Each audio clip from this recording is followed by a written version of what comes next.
नमस्कार, होमबिल टीवी भारत में आपके स्वागत है। लखनऊ उत्तर प्रदेश से बड़ी खबर सामने आ रही है। उत्तर प्रदेश के उप मुख्यमंत्री केशव प्रसाद मौर्य ने आज पेश बजट पर प्रतिक्रिया दी है। केशव प्रसाद मौर्य ने कहा, उत्तर प्रदेश सरकार के वित्त मंत्री सुरेश खन्ना द्वारा जो आज बजट पेश किया गया, यहाँ विकसित भारत का विकसित उत्तर प्रदेश बनाने वाला बजट है। प्रदेशवासियों के जीवन को खुशहाल बनाने वाला बजट है। इसमें सभी क्षेत्रों का ध्यान रखा गया है। उप मुख्यमंत्री ने यहां भी कहा कि बजट के जरिए प्रदेश में सामाजिक आर्थिक विकास को नई दिशा मिलेगी और सभी वर्गों के लिए योजनाओं का समावेश किया गया है। इस बजट पर राजनीतिक और आर्थिक विश्लेषकों की नज़रें टिकी है और अब चर्चा है कि यहाँ उत्तर प्रदेश की जनता और उद्योग जगत पर क्या असर डालेगा। जो आज बजट प्रस्तुत किया गया है, विकसित भारत का विकसित उत्तर प्रदेश बनाने वाला बजट है। 25 करोड़ प्रदेशवासियों के जीवन को खुशहाल बनाने वाला बजट है। चाहे शिक्षा हो, चाहे स्वास्थ्य हो, चाहे रोजगार हो, चाहे इंफ्रा का सेक्टर हो, चाहे सभी क्षेत्रों का ध्यान रखने वाला ये बजट रहा है। और बजट इस बार उत्तर प्रदेश सरकार का 9 लाख करोड़ से अधिक का है। तो यह उत्तर प्रदेश के लिए उपलब्धि है। प्रदेश विकास के पथ पर आगे बढ़ रहा है, तीव्र गति से बढ़ रहा है और आने वाला वर्तमान समय भी यूपी का है पूरे देश के अंदर, आने वाला समय भी यूपी का है देश के अंदर और दुनिया में भारत का समय है। तो ये केंद्र सरकार का बजट और प्रदेश सरकार का जो दोनों बजट आया डबल इंजन सरकार का, इस बजट से देश में एक नई क्रांति आएगी, रोजगार के व्यापक अवसर पैदा होंगे, विकास को एक नई गति मिलेगी और चाहे रोड हो, चाहे बिजली हो, चाहे ग्राम विकास का क्षेत्र हो, चाहे नगर विकास का क्षेत्र हो, चाहे तकनीकी शिक्षा का क्षेत्र हो, चाहे शिक्षा का क्षेत्र हो, सभी क्षेत्रों में सबका ध्यान रखा गया। लखनऊ से बड़ी राजनीतिक प्रतिक्रिया सामने आई है। उत्तर प्रदेश सरकार में मंत्री ओम प्रकाश राजभर ने जन उन्नयन पार्टी के प्रमुख हुमायूं कबीर के बयान पर जवाब दिया है। ओम प्रकाश राजभर ने कहा, संविधान के दायरे में अगर बंगाल सरकार अनुमति देती है तो बना सकते हैं, नहीं देती है तो नहीं बना सकते। उन्होंने स्पष्ट किया कि किसी भी निर्माण या निर्णय का आधार संविधान और संबंधित राज्य सरकार की अनुमति होनी चाहिए। उनका कहना है कि संवैधानिक प्रक्रिया का पालन करना जरूरी है। इस बयान के बाद राजनीतिक हलकों में चर्चा तेज हो गई है और अब नजरें इस बात पर है कि पश्चिम बंगाल सरकार की ओर से क्या प्रतिक्रिया आती है।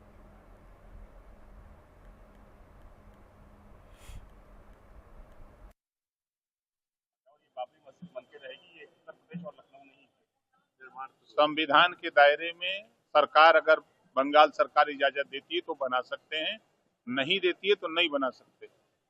लेकिन सर बाबर आक्रांता था, उसको देखिए कितनी लड़ाइयां सुहेल देव ने इन आक्रांताओं से लड़ी है। कैसे आक्रांताओं के नाम पे मस्जिद होनी चाहिए?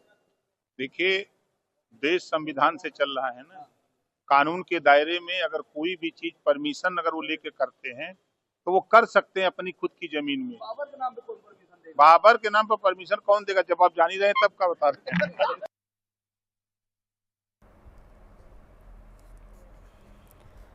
चमोली उत्तराखंड से बड़ी खबर सामने आ रही है। औली की खूबसूरत वादियों में आज विंटर कार्निवल का शुभारंभ किया गया। इस मौके पर उत्तराखंड के पर्यटन मंत्री सतपाल महाराज ने बड़ा ऐलान किया है। मंत्री सतपाल महाराज ने कहा, आज औली की धरती पर विंटर कार्निवल का शुभारंभ किया जा रहा है। मैंने घोषणा की है कि यहाँ कार्निवल हर साल मनाया जाएगा। हम औली को विंटर गेम्स का हब बनाना चाहते हैं और इसके लिए हम कटिबद्ध हैं। और उन्होंने कहा कि इस तरह के आयोजनों से न केवल पर्यटन को बढ़ावा मिलेगा बल्कि युवाओं को रोजगार के अवसर भी मिलेंगे और स्थानीय उद्यमियों को भी फायदा होगा। सरकार का मानना है कि औली को अंतर्राष्ट्रीय स्तर पर विंटर स्पोर्ट्स डेस्टिनेशन के रूप में विकसित करने से राज्य की अर्थव्यवस्था को नई गति मिलेगी। और मनोहारी धरती पर ओली विंटर कार्निवल 2026 का शुभारंभ किया जा रहा है। मैंने घोषणा की है कि यह कार्निवल प्रत्येक वर्ष मनाया जाएगा और इसके साथ साथ गौरसों तक हम लिफ्ट चेयर जो है उसका विस्तार करेंगे, ताकि जब बर्फ की कमी होती है, स्नोफॉल की कमी होती है, तो उसको गौरसों के अंदर जो है हम गेम्स को संपन्न करा करके और हमारे इंटरनेशनल गेम्स पूरे किए जाएं। इसके साथ साथ हम ओली को भी जो है एक विंटर गेम्स का हब बनाना चाहते हैं। उसके लिए हम लोग पूरी तरीके से कटिबद्ध हैं। इस आयोजन से युवाओं को रोजगार प्राप्त होगा और हमारे होम स्टे स्थानीय उद्यमों को बढ़ावा मिलेगा और क्षेत्रीय अर्थव्यवस्था को सशक्त बनाने का एक मौका मिलेगा। हमारा उद्देश्य केवल विंटर कार्निवल का आयोजन करना नहीं, बल्कि ओली को एक स्थायी विंटर स्पोर्ट्स हब के रूप में विकसित करना है। हमारी सरकार पर्यटन को राज्य की अर्थव्यवस्था का प्रमुख आधार स्तंभ बनाने के लिए प्रतिबद्ध है। शीतकालीन पर्यटन के साथ साथ अब सरकार 4 धाम यात्रा की तैयारियों में भी जुट चुकी है, तो इसलिए निश्चित रूप में शीतकाल के अंदर जो है इससे पर्यटन को बहुत बढ़ावा मिलेगा। गौरसॉन्स के अंदर इंक्लूड किया जाएगा और पूरा इसका विस्तार करके इसको वर्ल्ड क्लास विंटर, मैं समझता हूँ, इंटरनेशनल हब बनाया जाएगा। जिस तरीके से रोपवे बंद है उसको चालू करने का किया जा रहा है, क्योंकि बहुत पुराना रोपवे है, करीब 30-32 साल उसको हो गए हैं, तो नया रोपवे हम बनाने जा रहे हैं। और इस समय जैसे लोगों ने रिक्वेस्ट की है कि उसका जो एक पोल टूटा हुआ है उसको ठीक किया जाए, उसके लिए यहाँ पर जो है मैकेनिक्स आ गए हैं, उसके लिए रिपेयरिंग हो रही है। दिल्ली से बड़े राजनीतिक खबर सामने आ रही है। बसपा सांसद रविशंकर प्रसाद ने विपक्ष के नेता राहुल गांधी पर कड़ी आलोचना की है। रविशंकर प्रसाद ने कहा कि पेगासस मामले में सुप्रीम कोर्ट ने कहा था कि जिनके पास शिकायत है वे अपना मोबाइल दे, लेकिन उन्होंने ऐसा नहीं किया। इसके बाद विदेश जाकर भारत के लोकतंत्र को बदनाम किया, सेना के मनोबल का अपमान किया गया और सदन में अलोकतांत्रिक आचरण किया गया। और संसद ने आरोप लगाया कि राहुल गांधी के संसद में महिला सदस्यों के माध्यम से प्रधानमंत्री की कुर्सी को घेरने जैसी घटनाओं में हिस्सा लिया, सदन के पटल पर झूठ बोला और कई मंत्रियों और तथा स्पीकर का अपमान किया। उन्होंने कहा कि इस तरह के व्यवहार की बसपा बरसकना करती है और राहुल गांधी का कोई उत्तरदायित्व नहीं है। इस बयान के बाद संसद और राजनीतिक हलकों में सियासी बहस तेज हो गई है। याद करिए इन्होंने क्या क्या कहा था। सोरोस के पेपर को लेकर भारत को बदनाम किया दुनिया में, जबकि दुनिया के सामने वो भाग चला, उसके पेपर की कोई क्रेडिबिलिटी नहीं रही, आपको मालूम है। और कौन उसको फंड कर रहा था ये भी आपको पता है, ये भी आपको पता है। हा? तो उसके फंड करने वाले का एंटी इंडिया एजेंडा क्लियर था। अब याद करिए इन्होंने पेगासस की बात की थी और मोबाइल को लेकर घुमाया था देश भर में। जब सुप्रीम कोर्ट ने कहा कि जिनको शिकायत है आप मोबाइल दे दीजिए, तो उन्होंने अपना मोबाइल नहीं दिया। याद करिए। थोड़ा पहले जाइए, ये विदेश गए, अमेरिका में, लंदन में, मलेशिया में, सिंगापुर में, जहां जहां गए भारत का लोकतंत्र फेल कर गया है। उनके सारे कमेंट हमारे पास हैं, मैं उसको देकर के विषय को बड़ा नहीं करना चाहता। ये भारत के लोकतंत्र को बदनाम करना विदेश में उनकी आदत बन गई है, और सिर्फ एक कारण है कि वो मोदी जी से नफरत करते हैं। कैसे प्राइम मिनिस्टर बन गए, तो उनको वोट नहीं मिलता तो कोई क्या करे। आपको याद होगा कि इन्होंने एक बार तिमोथी जो अमेरिका के आए थे डेलीगेशन में 2009 में, इन्होंने क्या कहा था कि terrorism from across the border is less important but I am more worried about Hindu extremism. याद होगा आपको। चाइना को लेकर इनकी बात रही, सेना के मनोबल को तो हमेशा अपमानित करते रहे ये। बालाकोट का सबूत दीजिए, उरी का सबूत दीजिए, और अभी जनरल नरवणे की किताब पर जब पब्लिशर ने कह दिया कि हमने नहीं छपवाया, हम लीगल एक्शन लेंगे, तब भी ये उस किताब को दिखा रहे हैं। कहां से किताब लेकर के आ राहुल गांधी? राहुल गांधी को यह बताना पड़ेगा कि जब किताब छपी ही नहीं तो from where has he got this book? तो ये अब जरा इधर आइए, इधर के सदन में जिन्होंने काम किया। एक सिख मेंबर जो मिनिस्टर है उसको देशद्रोही कह दिया। उसके बाद स्पीकर साहब को यार बोल दिया, याद होगा उन्होंने प्रोटेस्ट किया।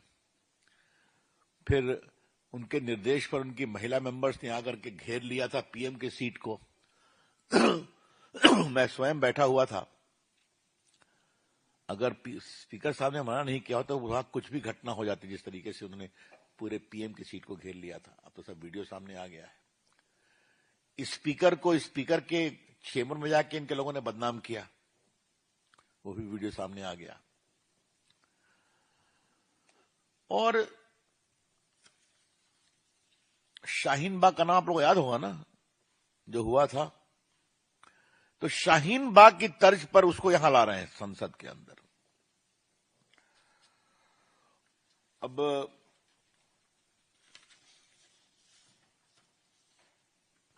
आपने देखा होगा, मैं भी पीछे से आया कि प्रहलाद जोशी जी प्रेस से बात कर रहे थे। आप लोग संसद में आते हैं, वहां ये घुस गए, मैं भी बोलूंगा। अब ऐसा होता है क्या कि भाजपा की प्रेस में कोई कांग्रेस वाला चला आया, कांग्रेस वाले की प्रेस में हम चले जाएं? तो ये सब रिकॉर्ड पर है।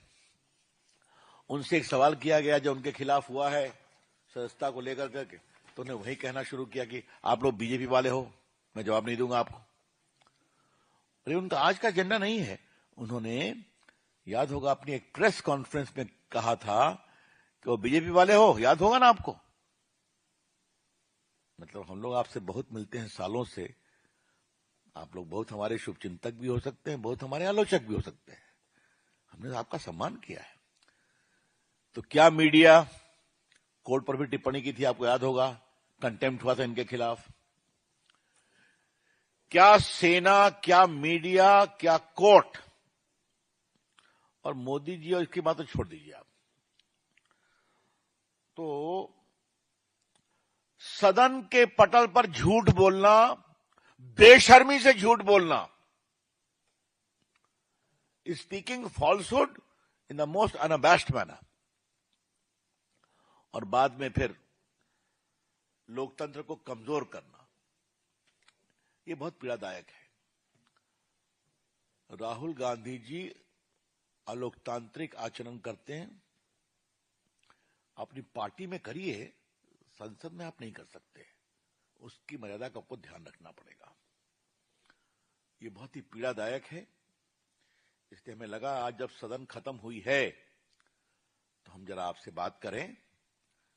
राहुल गांधी के इस सारे आचरण की हम भर्त्सना करते हैं पार्टी की ओर से।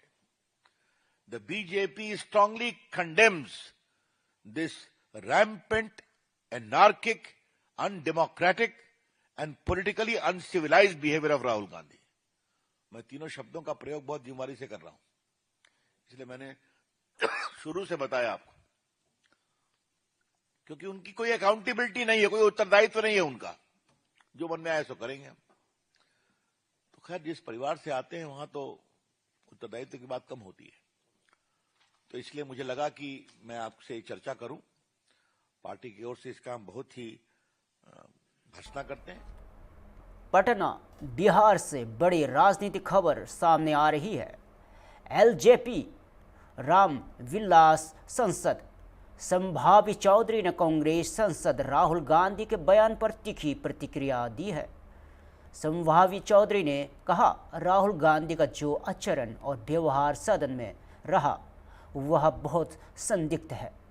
आज तक वे किसी मुद्दे को लेकर गंभीर नहीं हुए, फिर भारत अमेरिका व्यापार समझौते को लेकर भ्रम क्यों पैदा कर रहे हैं।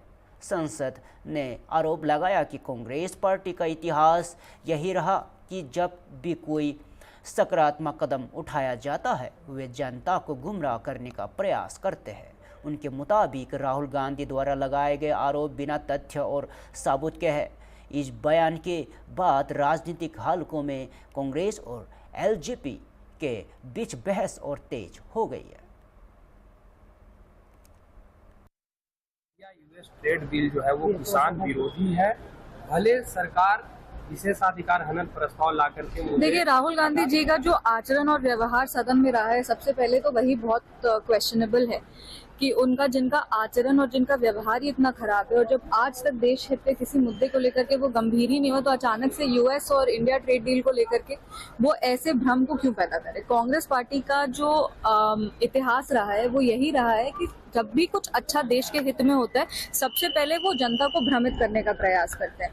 आप आरक्षण को लेकर के उन्होंने एक भय का माहौल पैदा करने का प्रयास किया, एसआईआर को लेकर उन्होंने भय का माहौल पैदा करने का प्रयास किया, अब यूएस ट्रेड डील को भी लेकर के वो एक भय का माहौल पैदा करने का कोशिश कर रहे हैं। सबसे पहले तो ये जो यूएस इंडिया ट्रेड डील है, ये राहुल गांधी का जो भी इस पे आरोप आ रहा है या जो भी वो आकलन कर रहे हैं वो बिना किसी प्रमाण और बिना तथ्य के कर रहे हैं। उनके पास कोई प्रूफ नहीं है और उनके पास कोई सब्सटैंटिव आर्ग्यूमेंट नहीं है कि ये किसान विरोधी है। हमारे यशस्वी प्रधानमंत्री श्री नरेंद्र मोदी जी हो, हमारे पार्टी के राष्ट्रीय अध्यक्ष श्री चिराग पासवान जी तो फूड प्रोसेसिंग इंडस्ट्री के मंत्री भी हैं। जिस तरीके से प्रधानमंत्री जी किसानों को मजबूत करने का काम कर रहे हैं, अलग अलग योजना के आधार पर किसान सम्मान निधि हो या फिर आप पीछे का जितने भी वर्षों का रिकॉर्ड आप ले लीजिए, किसान की जो आय है वो दोगुनी ही हुई है। किसान को बेटर इक्विपमेंट्स मिले हैं, उनको बेटर अपने वो कार्य में आगे बढ़े, इसको सुनिश्चित अगर किसी ने किया है तो वो हमारे यशस्वी प्रधानमंत्री श्री नरेंद्र मोदी जी हैं। तो राहुल गांधी जी को ऐसा भ्रम नहीं फैलाना चाहिए। अभिषेक बनर्जी ने कहा विधानसभा में राबड़ी देवी ने लॉ एंड ऑर्डर को लेकर के सम्राट चौधरी और मुख्यमंत्री नीतीश कुमार से इस्तीफे की मांग कर दी है। देखिए, हम हमेशा कहते हैं कि जिनके घर खुद शीशे के होते हैं वो किसी और के घर पे पत्थर नहीं मारते। राबड़ी देवी जी, Lalu Yadav ji, Tejashwi Yadav ji law and order पे कुछ बोले, ये सबसे बड़ा बिहार का मजाक है कि आरजेडी वाले लॉ एंड ऑर्डर सिचुएशन को लेकर के बिहार में कुछ कह रहे हैं। आज अगर लॉ एंड ऑर्डर बिहार का बेहतर हुआ है तो हमारे माननीय मुख्यमंत्री श्री नीतीश कुमार जी और अब हमारे बिहार के गृह मंत्री सम्राट चौधरी जी के नेतृत्व में हो रहा है। यहाँ पे अपराधी को कोई संरक्षण नहीं है। अगर अपराध होते हैं तो अपराधियों के खिलाफ तुरंत कार्रवाई भी होती है, अपराधी गिरफ्तार भी होते हैं और अपराधियों को सजा भी मिलती है। ये आरजेडी वाला समय नहीं है कि अपराधी को कोई संरक्षण देगा सरकार में। अभिषेक बनर्जी ग्रेटर नोएडा उत्तर प्रदेश से एक प्रेरक खबर सामने आ रही है। ग्रुप कैप्टन और अशोक चक्र विजेता अंतरिक्ष यात्री शुभांशु शुक्ला ने IIMT group of the colleges के अपने दौरे पर छात्रों के साथ अनुभव साझा किया। शुभांशु शुक्ला ने कहा, मेरा बहुत अच्छा अनुभव रहा। सुबह बड़ी संख्या में बच्चे सिर्फ मुझे सुनने आए थे। मैंने अपना अनुभव उनके साथ साझा किया और हमारे युवा बहुत काबिल है, उन्हें बस एक दिशा चाहिए। उन्होंने आगे कहा कि आज के युवा पढ़ाई के दौरान कई चुनौतियों का सामना करते हैं। हमारे समय में आकर्षण कम थे, लेकिन आज के युवा को कई तरह की चुनौतियों का सामना करना पड़ता है। उनसे निपटते हुए पढ़ाई करना बड़ी चुनौती है और मेरा संदेश है कि अपना फोकस बनाए रखें। उनका यह दौरा युवाओं में प्रेरणा और उत्साह फैलाने वाला रहा और छात्रों ने भी उत्सुकता के साथ उनके अनुभव को सुना।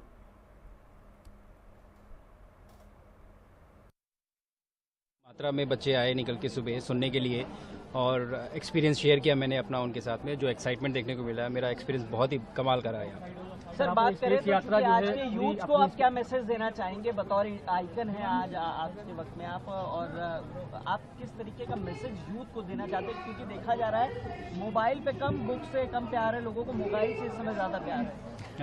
नहीं, ऐसा एक्यूजेशन मुझे लगता है ठीक नहीं है। यूथ बहुत कैपेबल है, यहाँ थोड़े से डायरेक्शन की ज़रूरत है। मुझे लगता है कि ज़्यादा चैलेंजेस हैं आज के यूथ के पास एज़ कम्पेयर टू जब हम लोग पढ़ते थे। ये डिस्ट्रैक्शन नहीं थे हमारे पास, आज डिस्ट्रैक्शन बहुत है और उस डिस्ट्रैक्शन के बीच में फोकस रह के पढ़ाई करना अपने आप में बहुत बड़ा चैलेंज है। तो मेरा मैसेज यही है कि फोकस मेंटेन रखें और जो हमारी जर्नी है देश की, विकसित भारत 2047 की जब हम बात करते हैं तो उनको पहुंचाने वाले यही यूथ है, यही होंगे उस समय। तो एक सेंस ऑफ अकाउंटेबिलिटी आना और वो बहुत ज़रूरी है मुझे लगता है। तो यही है मेरा मैसेज कि अकाउंटेबिलिटी लें और फोकस्ड रहें। सर, छात्र संसद का इस तरीके के जो कंक्लेव होते हैं उससे कितना असर पड़ता है, कितना ज़्यादा जागरूक, क्या फ़ायदा होगा सर? देखिए, हम जिस चीज़ के बारे में जितनी ज़्यादा बात करेंगे बच्चे उसी चीज़ को पकड़ते हैं। तो हम अगर ग्रोथ के बारे में, प्रोग्रेस के बारे में बात करेंगे तो बच्चे उसी को पकड़ेंगे। तो मुझे लगता है कि ऐसे जो प्लेटफॉर्म है, इस तरह की जागरूकता जो हम फैला रहे हैं, जो हम चीज़ों के बारे में बता रहे हैं और सबको ये चेता रहे हैं कि ये सबकी शेयर्ड रिस्पॉन्सिबिलिटी है, मुझे लगता है एक बहुत बड़ा काम है अपने आप में ही और ये बहुत हेल्प करेगा हमारे जो टैलेंट है उसको नर्चर करने में, कल्टीवेट करने में और आगे बढ़ाने में। आपने स्पेस जर्नी का पूरा जिक्र किया, एक फिल्म भी बच्चों को दिखाई, क्या मानते हैं कि और भी? फिलहाल के लिए इतना ही। ताज़ा खबरों को देखते रहिए होम बिट टीवी भारत।